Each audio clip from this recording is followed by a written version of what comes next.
Hello, Media Dog here, running another CLTBoss tutorial. This one designed to show how we use the results from the CLTPlus tool, legacy tool of Good Guy.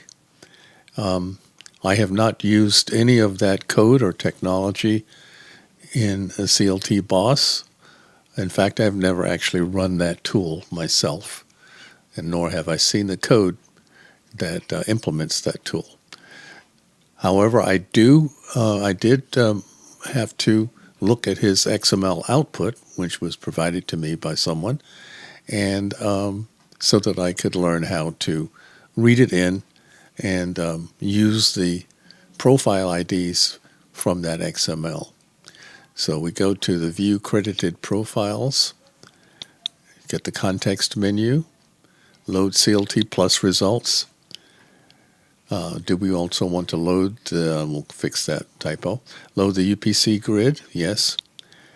Eventually I will put that menu item also on the UPC grid context menu. Just haven't gotten around to doing that. So let's go for the one, I think Will Wallace. Will Wallace, where is he?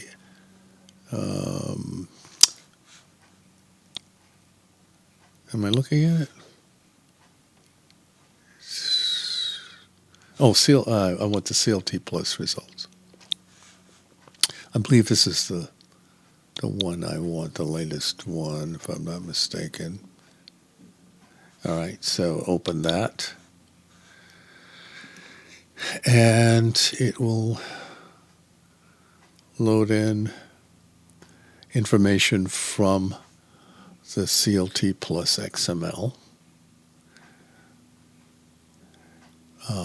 I've never quite understood how the CLTPlus XML loads in all of the variants with exactly the same number of credits for each one. I just never quite understood that, what that means. But at any rate, we don't really use that information in this. I'm merely populating the UPC grid so that we can run the CLTBoss scan for XML. So we don't need this table anymore, and we clear that. And I believe I actually don't want all those other variants, so I'm going to get rid of these variants. We just want to do something quick. And then let's sort this and get rid of these other variants.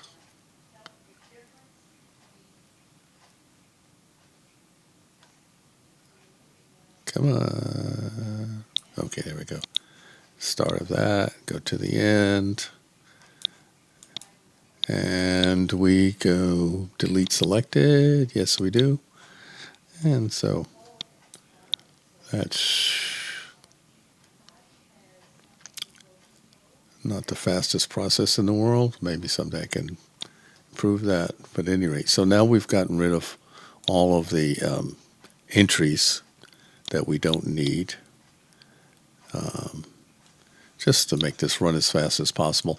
I believe this is an older CLTPlus result, so there's 379 profiles that were found. I believe the current one is 380. So this one's old. Obviously, you would always want to use the most current one. This is the one I happen to have saved on my hard drive. All right, so we're going to run our scan. And CLTBoss recognizes now that, in fact, what I'm calling the UPC in the UPC grid is in fact a profile ID. So we're being reminded that since we've already got profile IDs, we don't need to do that upfront work of discovering a set of candidate profile IDs. It's already been done for us. So do we want to treat the UPC column as though it were actually profile IDs? Yes, we do. It'll save a lot of time. And we then go directly into scanning the XML for those profile IDs and collect credits. So that's that. That's basically the meat of this tutorial. If you're familiar with what you will see at the end of the scan, you can stop watching now. If you'd like to watch it, it'll be another few minutes. It's estimated to take about 12 minutes, and we're a couple of minutes into it, so it actually will take a little bit less than that. So if you want to hang in here and watch this, or come back in 5-10 minutes, or what am I saying? You've got a video, so you can just fast forward or skip ahead. I'd suggest, just skip ahead, and you will see the result. Since, again, we started with a set of 379 profiles, then obviously we will get 379 profiles worth of credits if everything goes correctly. And if we ran the most recent one, it would there would be 380. But since I don't have CLTPlus, the tool itself, installed or loaded, or don't even know how to use it, I'll just use the prior results that someone kindly sent me for testing.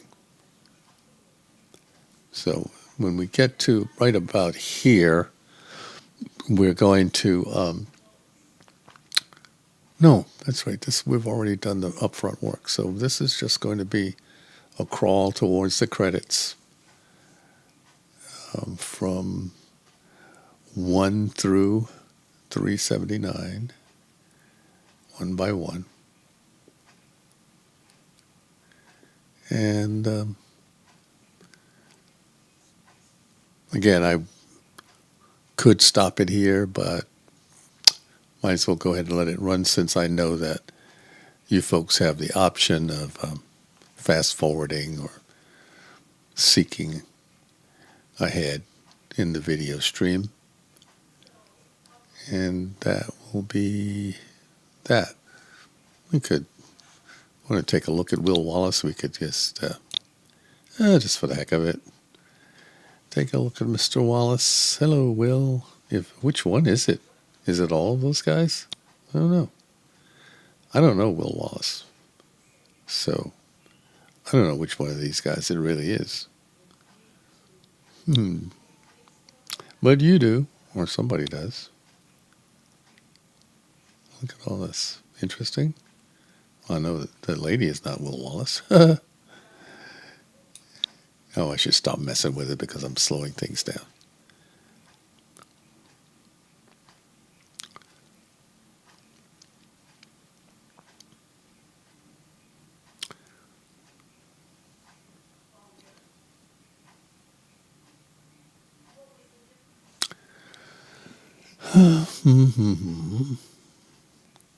Yeah, I should probably quit this.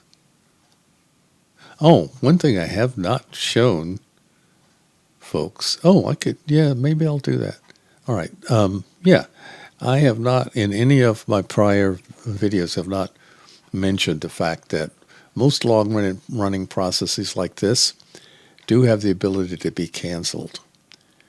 Now, just be aware that when you do that, you will get interim results which are not correct.